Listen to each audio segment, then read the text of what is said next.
I'm going to share with you a sanding tool that's going to help make your work faster and more efficient on Ron's Trains and Things right now.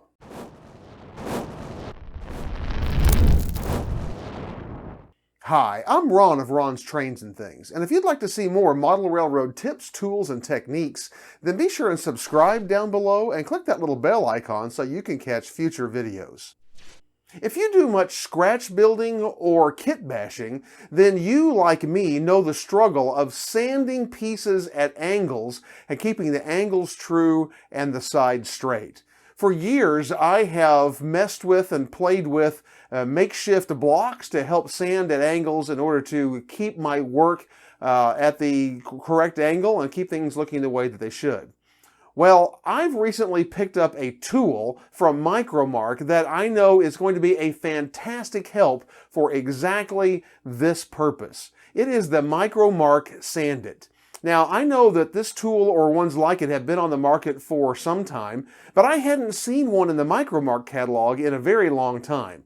Well, recently it came back, and when I ran across it, I immediately snatched one up. And today we're going to unbox it. I'm going to show you exactly how to put it together and how it works. This may be the kind of tool that you would be interested in for your own structure building or other kinds of kit building. So let's head on over to the workbench and take a look at the Micromark Sand-It.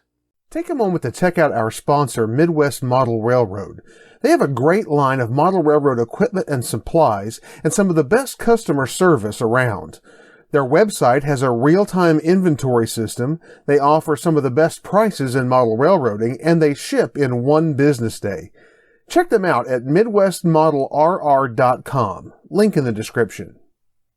So this is my Micromark Sand-It as it came in the mail, and I'm going to unbox it with you right here together, and looking forward to seeing what this contains, exactly how this works, if it works as well as I hope it does. Looks like I'm taking it out of the box upside down. Here's all the pieces of the Sand-It itself, little instruction sheet. Looks like there is one strip of sandpaper left in the box there, and then just some silicone will get the box out of the way. Okay, and here is our Sand-It. I'm just going to open the plastic gently here with a hobby knife.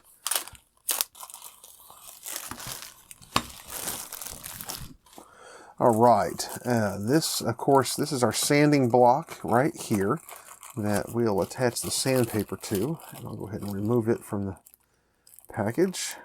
Okay, maybe we'll just tear that off because that's going to take all day. Okay, and then we have our miter gauge here and some little miter gauge fixtures. These are set for 45, 60 degrees, 90 degrees, 30 degrees, and any other angle we want. We can use this miter gauge. And I thought this was going to come with, well, let me open this and see exactly what we have. This is our sandpaper, and it looks like I only have a couple of strips. This says 180 grit. This, I believe, is also 180 grit. I thought it was going to come with more strips than that, but looks like that's what I have. It says to cut the sandpaper into strips 1.25 inches wide, which is what we have. And by the way, you can buy more of these strips and various grits from Micromark already pre-cut for the Sand-It, but you could also just buy sandpaper at your hardware store or a big box store and cut it yourself and be just as well off. This says you cut the sandpaper into strips that are 1.25 inches wide, which we already have the ones that came with the box. 5 inches long, of course, is the length of the block. Wrap tightly around the aluminum block and secure with tape.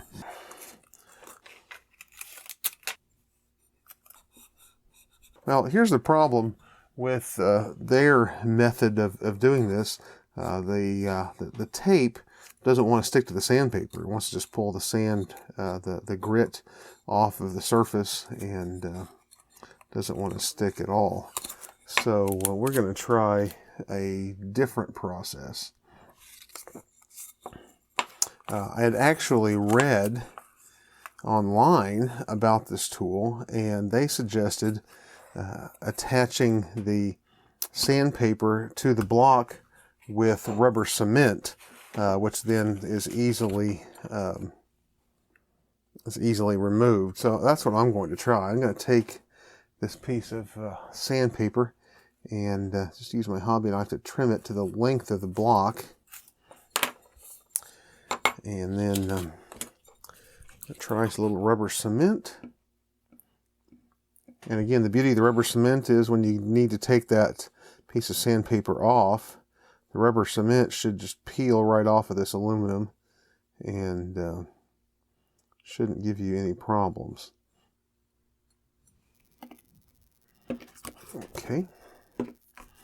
Now we're going to set our sandpaper in place and push it down on there, nice and smooth, right in place. We'll have to let that dry for just a little while. Shouldn't take very long. Rubber cement sets up pretty quickly. While that rubber cement is setting up, we'll talk a little bit about some of the various fixtures they have here for sanding different angles. So first of all, it comes with this aluminum fence. So if you're wanting to sand at 90 degrees, obviously there's this piece of aluminum here, but it's pretty thin. This will allow you to hold your work more firmly, and this fence can go on here in place, and these little tabs tighten it down, and that gives you a nice working surface to work against for sanding 90 degrees. Now, if you're wanting to sand other angles, then you want to remove the fence. And again, we have these fixtures that have angles on them for sanding at 60 degrees. And again, you use the tabs and simply line this up with this surface here, which is where the sanding surface is going to be, and tighten that down. We can also turn this one over, and here we have a 45-degree angle that we can sand, and then we have another fixture here that has a 30-degree and then also has a 90. Now the fence here that we used before is good for long sticks where we're sanding the end, this 90, it might be good if you had a wider piece, you were wanting to sand a longer edge. Instead of the long piece sanding the end, you're wanting to sand the edge of a piece. You might want to line this 90-degree up to hold that edge while you were doing it. In other words, a piece, maybe something similar to this piece of sandpaper. You could line that 90-degree up. You can't reach it from there, so that won't work with something that wide. But anyway, so I don't know exactly how you would use that 90. But anyway, it also comes with this nice miter gauge. If you're not sanding one of these standard common angles, if you need a particular angle, then you can use this miter gauge here. Now, it has markings along the outside here. They're not actually marked, but if you're familiar with geometry a little bit, you'll know pretty much what they are. That's 90 degrees, and of course obviously the one at halfway is 45. Halfway in between those is going to be 22.5. It also has 30 and 60 marked on here, and again in both directions. And you can slide this back and forth wherever you need it. Here in the fence guide, this has a screw that tightens down that will hold your angle nice and tight, and you could put your material then in there to sand at that particular angle. I'm going to go back and check our sanding block now, because this has gotten pretty tacky. I think our paper's probably held on pretty good. I had a little bit of that rubber cement that got on these edges that are our guide, but as you see, it just rolls off, especially now while it's still soft. But even after it dries, you can just roll the excess off of there. And at this point, our sand it is ready to use. So I'm just going to grab a scrap here out of my scrap box, And in this case, I have just a scrap piece of this is the wood carriage sheet from a wood kit, and I'm going to put my straight fence in here. I want to make sure that it's clear of the sanding area here where the sanding block will go. I'm going to tighten these fixtures down, and so now I've got a nice 90-degree block to work with. Take my sanding edge and turn it here. Again, these metal ribs that stick up above the sandpaper are what slide against our sanding block here, and just slide my piece of work right up against that sanding paper, and as you see, I can sand it very nicely and sand a nice angle on it here. This gives you an idea. If you can see, that's pretty dark there. That was the factory edge. Slide it up here, and we'll just give it a few strokes with the Sand It. Again, we're keeping it at a perfect 90 degrees this way.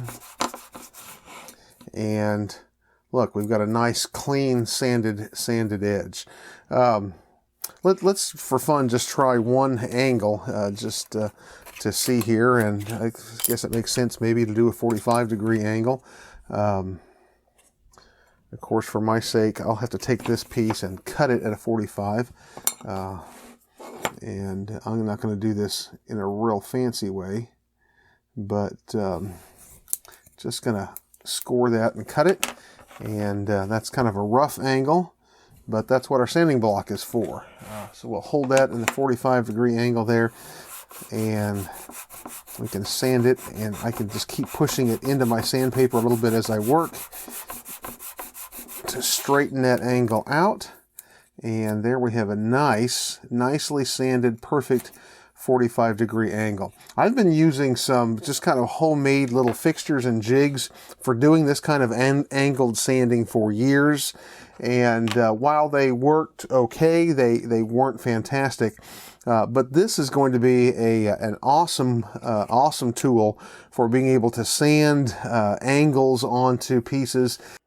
Well, personally, I know that this tool is going to be a huge help for me as I do my own work in scratch building and kit bashing structures, as well as other kinds of modeling. The ability to sand at angles and to keep those angles true and the sides straight is a huge game changer. And if this looks like a tool that would be interesting to you, I want to encourage you to pick one up at micromark.com. There's a link to the Sand It in the description down below. There's also a promo code that can save you 10% on this and other regularly priced items at micromark.com. That's the promo code Ron's Trains, and all the information about it is in the description down below. Be sure and take a look. And while you're in the description, you may also want to take a look at my Amazon page, my Amazon Pick of the Week, and several other great links that you can find in the description below.